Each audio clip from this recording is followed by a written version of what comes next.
అధ్యక్ష, ఏదైతే ఇందాక ఒక ఇంపార్టెంట్ ఇష్యూ ఈ డిస్టర్బెన్స్లో సభ్యులంతా కూడా ఏం లేదు, మళ్ళీ దాన్ని రిపీట్ చేస్తున్నాను అధ్యక్ష. సాదా బైనామాలకు సంబంధించింది. ఈ సాదా బైనామాలు 2020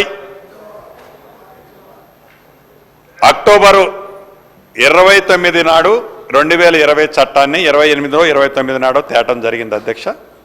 ఆ చట్టానికి ఒక 2 రోజుల ముందు, తర్వాత నవంబర్ 10వ తారీఖు దాకా సాదా బైనామాలని యాక్సెప్ట్ చేస్తామనే ఒక కమ్యూనికేషన్తో సాదా బైనామాల్లో ఉన్న రాష్ట్రంలో ఉన్న భూములున్న ఆసాములు అప్లై చేయటం జరిగింది అధ్యక్ష. అవి సుమారు 9,24,000 అప్లికేషన్లు ఆన్లైన్లో అప్లై చేసుకున్నారు అధ్యక్ష. చట్టంలో మట్టుకు ఈ సాదా బైనామాలకు సంబంధించిన అంశాలని ఎక్కడా క్రోడీకరించలేదు, పొందుపరచలేదు అధ్యక్ష. ఆ కారణం చేత ఆనరబుల్ హైకోర్టు ఏవైతే ఈ అంశాల మీద కొంతమంది సాదా బైనామాకు సంబంధించిన వాళ్ళు కోర్టును అప్రోచ్ అయితే అసలు చట్టంలోనే ఆ క్లాజే లేదు, ఆ క్లాజ్ లేకుండా మీకు సాదా బైనామాలు ఎలా యాక్సెప్ట్ చేస్తారనే కోర్టు డిస్కషన్తో టోటల్గా ఆ సాదా బైనామాలకు సంబంధించింది అలానే పెండింగ్ ఉన్నది అధ్యక్ష. ఈ చట్టం ఏదైతే 2024 చట్టం భూభారత చట్టం ఉందో, ఈ చట్టంలో నవంబర్ 2010 వరకు ఏవైతే అప్లికేషన్ ఆన్లైన్లో ఉన్నాయో, ఏవైతే ఎలిజిబుల్ ఉన్నాయో ఆ ఎలిజిబుల్లో ఉన్నాయి, ఎవరు పరిధిలో ఉన్నవి వారు, అది ఎంఆర్ఓ పరిధిలో ఉన్న, ఆర్డీఓ గారి పరిధిలో ఉన్న, కలెక్టర్ గారి పరిధిలో ఉన్న, లేకుంటే గతంలో వివిధ కారణాల చేత ఏవైనా రిజెక్ట్ చేసి ఉంటే వాళ్ళ కోసం ల్యాండ్ ట్రిబ్యునల్లో వాళ్ళు అప్లై చేసుకొని ల్యాండ్ ట్రిబ్యునల్ అప్రోచ్ అవ్వచ్చు అధ్యక్ష. రిజెక్ట్ కాకుండా ఉన్నాయి ఉంటే అది ఈ డీసెంట్రలైజేషన్ ఏదైతే చేశామో ఎంఆర్ఓ, ఆర్డీఓ, కలెక్టర్ గారు వీళ్ళ పరిధిలో ఉన్నవి వాళ్ళ పరిధిలో న్యాయబద్ధమైన వాటిని క్లియర్ చేసే అంశాన్ని ఈ చట్టంలో పొందుపరచడం జరిగింది అధ్యక్ష. ఏదైనా అబ్జెక్షన్స్ ఉంటే ఈ సాదా బైనామాలకు కానీ ఎనీ ట్రాన్సాక్షన్కి అబ్జెక్షన్స్ ఉంటే ప్రాపర్ ప్లాట్ఫారం మీద నెక్స్ట్ 2 స్టెప్స్ అబ్జెక్షన్ రేజ్ చేసుకునే అంశాన్ని కూడా ఈ చట్టంలో పొందుపరచడం జరిగింది అధ్యక్ష. ఇక వెరీ వెరీ ఇంపార్టెంట్ ఇష్యూ, మనిషికి దేశవ్యాప్తంగా ఆధార్ ఎలా ఉందో ఈ చట్టంలో భూధార అంశాన్ని కూడా చేర్చడం జరిగింది అధ్యక్ష. ఈ భూధార అంశం అనేది ప్రధానమైన అడ్వాంటేజ్ ఏంటంటే ఏ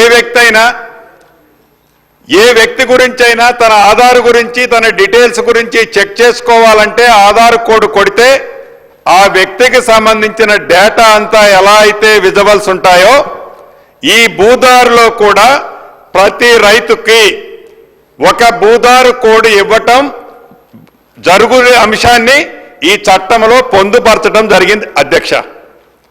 అదే రకంగా జమాబందీ గ్రామ రెవెన్యూలో ఈ 2020 చట్టానికంటే ముందు ప్రతి రెవెన్యూ విలేజ్లో జమాబందీ జరుగుతుండేది అధ్యక్ష. ప్రతి సంవత్సరం ఆ గ్రామంలో ఆ సంవత్సరము మొత్తం జరిగిన ట్రాన్సాక్షన్స్, అది ఒకరికి అమ్ముకున్నా కానీ, ఒకరికి గిఫ్ట్ ఇచ్చుకున్నా కానీ, ట్రాన్స్ఫర్ వివిధ కారణాల చేత చేసుకున్నా కానీ, అది గ్రామంలోనే కూర్చొని ఆ రెవెన్యూ గ్రామంలో దానికి సంబంధించిన విషయాలన్నీ ఆ సంవత్సరానికి సంబంధించినవన్నీ ఆ జమాబందీలో పొందుబాటు చేసి క్లియర్ చేసుకోవటం జరిగింది అధ్యక్ష. 2020 చట్టం వచ్చిన తర్వాత అది పూర్తిగా ఎత్తేశారు అధ్యక్ష. ఎత్తేయటమే కాదు అధ్యక్ష, రాష్ట్రంలో 10,956 రెవెన్యూ గ్రామాలు ఉన్నాయి అధ్యక్ష. ఈ 10,956 రెవెన్యూ గ్రామాలలో అంతకుముందు ఒక రెవెన్యూ వ్యవస్థ ఉండేవాళ్ళు అధ్యక్ష, ఒక మనిషి ఉండేవాడు. అది విఆర్ఓ కావచ్చు, విఆర్ఏ కావచ్చు. రమారమి ఈ విఆర్ఓకు సంబంధించిన వ్యవస్థ మొత్తం రాష్ట్రంలో సుమారు 23,000 మంది ఉంటారు అధ్యక్ష. ఒక అర్ధరాత్రి తన మైండ్లో వచ్చిన ఆలోచనతో ఒక కలము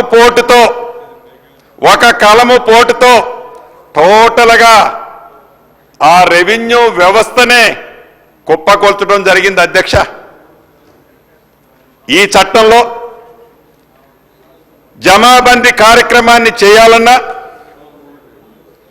గ్రామీణ ప్రాంతంలో ప్రభుత్వ భూములు పరిరక్షించాలనుకున్నా, గ్రామంలో ప్రైవేటు భూములకు కూడా రెవెన్యూ సైడ్ నుంచి ఒక వ్యక్తి అనేది అవసరం. కాబట్టి ప్రతి రెవెన్యూ విలేజ్కి ఒక రెవెన్యూకు సంబంధించిన వ్యక్తిని కూడా నియమించి ప్రతి సంవత్సరం జమాబందీ కార్యక్రమాన్ని కూడా చేపట్టే అంశాన్ని ఈ చట్టంలో పొందుపరచబడింది అధ్యక్ష. అదేవిధంగా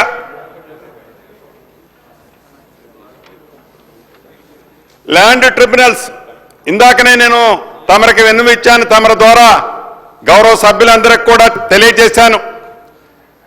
గతంలో ఏ సమస్య వచ్చినా, ఏ తప్పు జరిగినా, ఒక రైతు మీద ఎంఆర్ఓకి కోపం వచ్చినా, ఒక రైతు మీద ఆర్డీఓ గారికి కోపం వచ్చినా, ఒక రైతు మీద కలెక్టర్ గారికి కోపం వచ్చినా, ఒక రైతు మీద ఆడుండే అధికార పార్టీ నాయకులకి కోపం వచ్చినా ఆ రైతుకు సంబంధించిన భూమి ఆ రికార్డులో కనపడేది కాదు అధ్యక్ష.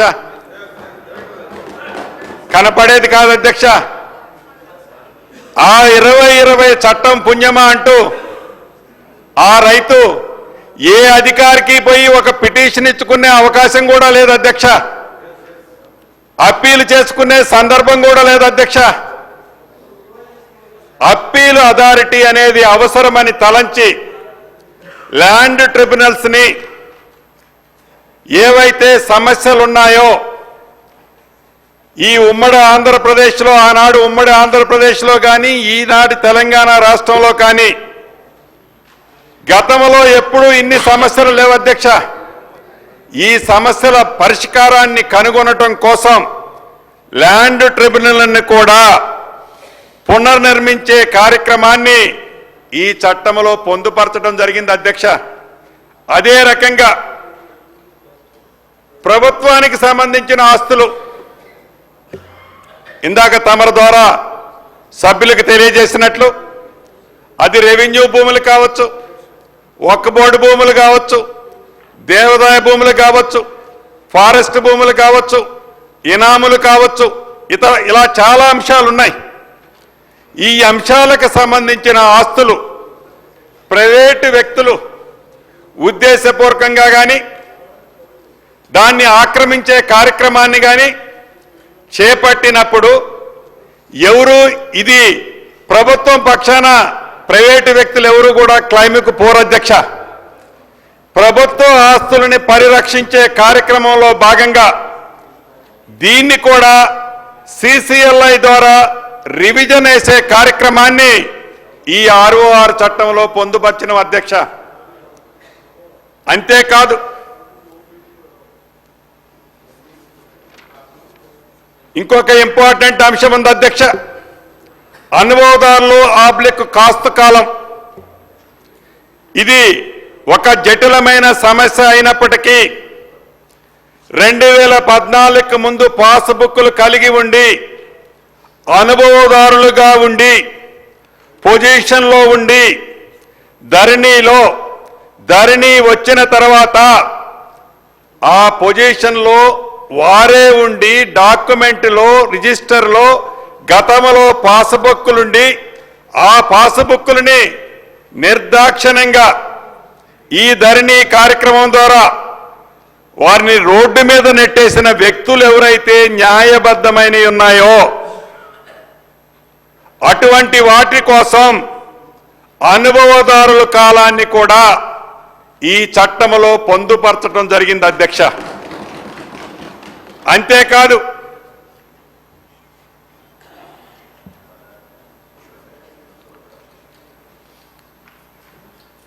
ఏదైతే గతంలో ఈ సాఫ్ట్వేర్ అంటే ఈ ఆన్లైన్ సిస్టమ్ ఈ ధరణి కాన్సెప్ట్ ఇతరత్ర లేనప్పుడు మనకి మాన్యువల్గా పానీలుండే అధ్యక్ష. ఈ మాన్యువల్ పానీలు అనేవి ఒకవేళ ఏ ఆఫీసర్ అయినా ఉద్దేశపూర్వకంగా ఒక పానీని ఒక బుక్ని మిస్ చేసినా అంతకు ముందుతో ఆ తర్వాతతో ఒక బేస్ ఉండేది అధ్యక్ష. ఇప్పుడు ఈ ఆన్లైన్ సిస్టమ్ వచ్చిన తర్వాత మాన్యువల్కి సంబంధించిన అంశం ఈ 2020 చట్టంలో పొందుపరచలేని కారణంగా ఆ వ్యవస్థ టోటల్ కూడా అబాలిష్ అయింది అధ్యక్ష. దాన్ని